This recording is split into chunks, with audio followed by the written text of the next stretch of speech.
J'avais envie de reparler du Forum des créateurs qui s'est tenu le 13 septembre 2015. Ce forum a été organisé par Adeline, donc qui s'occupe du réseau des Matriones, permettant aux femmes entrepreneuses d'échanger, voire de se rencontrer, et Lydia, qui travaille donc dans la boutique Bleu Pause Lecture qui se trouve en bas de la Grande Rue.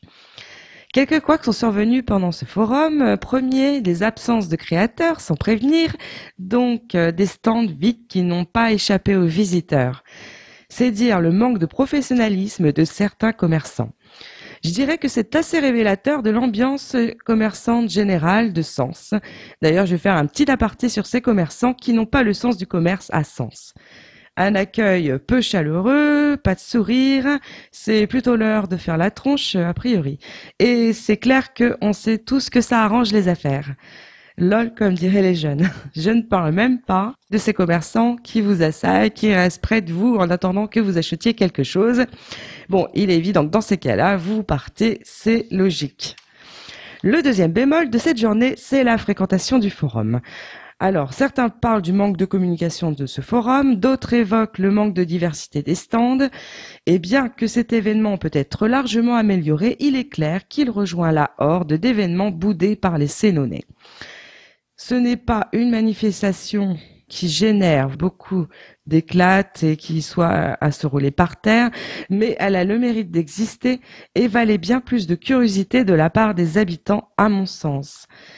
Les Sénonais ne ratent jamais des incontournables comme le grand déballage de la Ballastière, la fête foraine ou un concert des Forbans.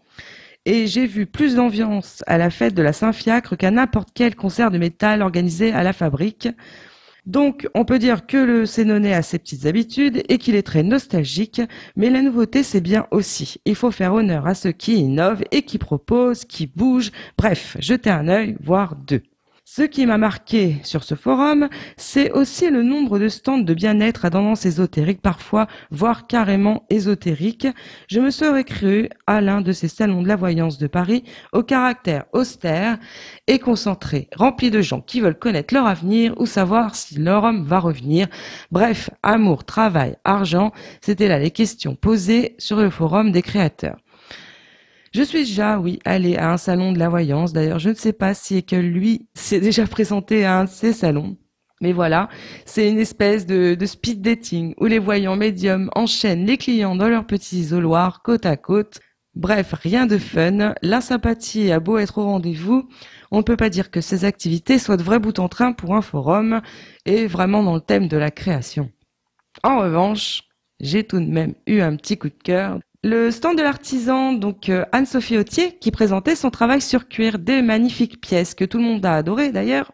Anne-Sophie est une toute nouvelle et jeune créatrice d'entreprises artisanales. Et on peut dire que son stand est tout à fait représentatif de ce genre de forum de créateurs en général. Donc vous pouvez la retrouver sur sa page Facebook en tapant Atelier Cuirs et Légendes.